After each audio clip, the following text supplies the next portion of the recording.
मिस्र एक अजीम सल्तनत थी। नील दरिया के किनारे बसने वाली सरसब्ज व शादाब जमीन, ऊंचे महल, सोने के सुतून, गुलामों की लंबी कतारें, हर तरफ शान और शौकत। इस बादशाह का नाम था फिरौन, जो खुद को खुदा समझता था। वो कहता था, मैं तुम्हारा सबसे बड़ा रब हूं। इसके दरबार में हुक्म था कि जो कोई उसकी खुदाई का इनकार करे, कत्ल कर दिया जाए। इसने बनी इसराइल को गुलाम बना रखा था। वो उनसे अपने महल्लात और इमारतें तामीर करवाता, उन पर जुल्म ढाता और उनके बेटों को कत्ल करवाता था। इसी दौर में एक नबी पैदा होने वाले थे, हजरत मूसा अलैहिस्सलाम। अल्लाह ने फिरौन के जुल्म से पहले ही खबर दी कि एक बच्चा पैदा होगा जो तेरे इक्तदार को खत्म करेगा। फिरौन ने हुक्म दिया कि बनी इसराइल के हर नौज़ायदा लड़के को कत्ल कर दिया जाए। लेकिन अल्लाह ने मूसा अलैहिस्सलाम की माँ के दिल में वही की, ए मूसा की माँ, जब तुझे उसकी फिक्र हो तो उसे दरिया में डाल देना और खौफ न करना, हम उसे वापस लौटाएंगे। माँ ने लरजते हाथों से एक छोटा सा संदूक बनाया, अपने बच्चे मूसा को उसमें रखा और नील के पानी के सुपुर्द कर दिया। दरिया बहता गया और संदूक जा पहुंचा फिरौन के महल के करीब। फिरौन की बीवी आसिया बिन्ते मुज़ाहिम महल की खिड़की से नीचे बहते संदूक को देखती है। जब खोलती है तो एक चेहरा चमक रहा होता है, नन्हा मूसा। आसिया के दिल में मोहब्बत उतर जाती है। वो कहती है, ये बच्चा मेरी और तेरी आंखों की ठंडक बनेगा, इसे कत्ल न करो। यूं अल्लाह ने अपने नबी को दुश्मन के घर में पनाह दे दी। फिरौन के महल में मूसा अलैहिस्सलाम परवान चढ़ने लगे, मगर उनकी माँ को अल्लाह ने वादे के मुताबिक दोबारा उनकी दाया बना दिया ताकि माँ का दिल मितमइन हो जाए। जब मूसा अलैहिस्सलाम जवान हुए तो एक दिन शहर में एक झगड़ा देखा। एक कप्ती फिरौन की कौम का और एक बनी इसराइली लड़ रहे थे। मूसा अलैहिस्सलाम ने बनी इसराइली की मदद के लिए हाथ उठाया और कप्ती मर गया। वो फौरन घबरा गए। ये शैतान का काम है, वो खुला दुश्मन है। ए रब, मैंने अपनी जान पर जुल्म किया, मुझे माफ फरमा। अल्लाह ने उन्हें माफ कर दिया। अगले दिन खबर फैल गई और फिरौन के सिपाही उन्हें कत्ल करने निकले। एक मुखलिस शख्स ने आकर कहा, ए मूसा, दरबार के लोग तेरे कत्ल का मशवरा कर रहे हैं, यहां से निकल जा। यूं मूसा अलैहिस्सलाम मदीन की तरफ हिजरत कर गए। मदीन के एक कुएं पर उन्होंने दो लड़कियों को देखा जो अपने जानवरों को पानी नहीं पिला पा रही थीं। मूसा अलैहिस्सलाम ने मदद की और फिर दरख्त के साए तले दुआ की, ए रब, मैं हर उस भलाई का मोहताज हूं जो तू मुझ पर नाजिल करे। लड़कियां अपने वालिद के पास गईं। वो नबी हजरत शुएब अलैहिस्सलाम थे। उन्होंने मूसा अलैहिस्सलाम को बुलाया, इज्जत दी और अपनी एक बेटी की शादी उनसे कर दी। मूसा अलैहिस्सलाम ने कई साल वहां कयाम किया। एक रात मूसा अलैहिस्सलाम अपनी बीवी के साथ मदीन से मिस्र की तरफ रवाना हुए। रास्ते में उन्हें एक पहाड़ पर रोशनी नजर आई।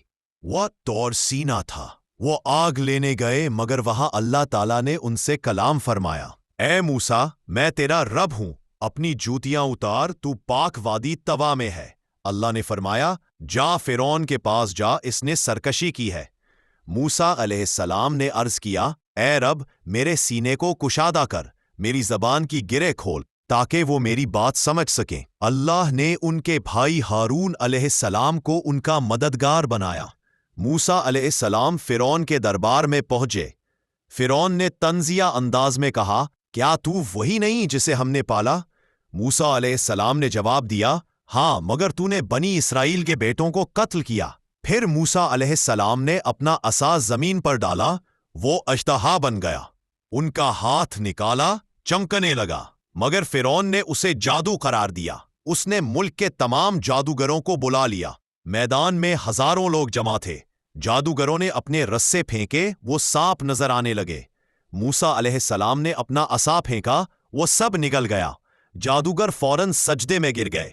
हम मूसा और हारून के रब पर ईमान लाए। फिरौन गुस्से से चीखा, मैं तुम्हारे हाथ पांव मुखालिफ समतों से काट दूंगा।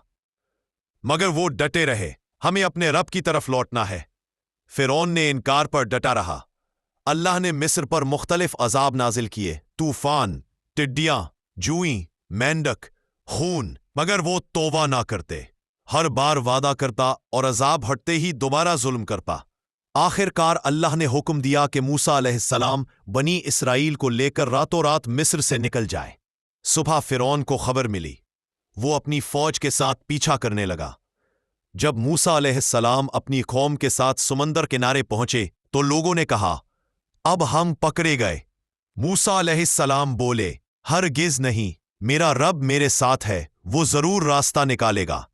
اللہ نے وحی کی، اپنا عصا سمندر پر مار۔ سمندر دو حصوں میں تقسیم ہو گیا، دونوں طرف پانی کی دیواریں کھڑی ہو گئیں اور درمیان خشک راستہ بن گیا۔ بنی اسرائیل گزر گئے، فرعون ان کے پیچھے داخل ہوا۔ جب سب درمیان پہنچے تو پانی واپس پلٹ آیا، فرعون اور اس کی فوج غرق ہو گئے۔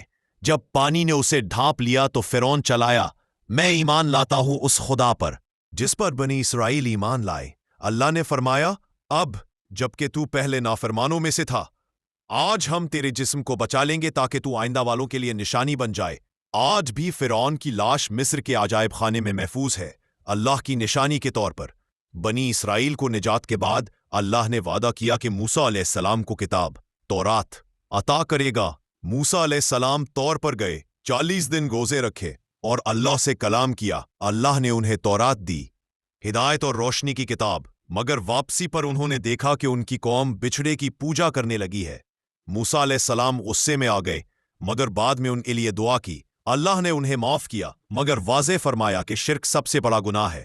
حضرت موسیٰ علیہ السلام نے اپنی پوری زندگی اللہ کے دین کی دعوت میں گزاری۔ انہوں نے اپنی قوم کو توحید، شکر، صبر اور عدل سکھایا۔ زندگی کے آخری لمحوں تک وہ امت کی پیر میں تھے، اصلاح کرتے رہے۔ ان کی وفات کے بعد ان کے بھائی ہارون علیہ السلام بھی وفات پا گئے۔ اللہ تعالیٰ نے فرمایا، ہم نے موسیٰ کو نشانیوں کے ساتھ بھیجا تاکہ وہ فرعون اور اس کے سرداروں کو راہ دکھائیں، مگر انہوں نے ظلم کیا۔ یہ قصہ صرف تاریخ نہیں، ایک سبق ہے۔ غرور کی سلطنت ڈوب جاتی ہے، مگر ایمان والے بچ جاتے ہیں۔ اللہ اپنے نبیوں کی مدد ضرور کرتا ہے، چاہے پوری دنیا ان کے خلاف کیوں نہ ہو۔ ایمان، صبر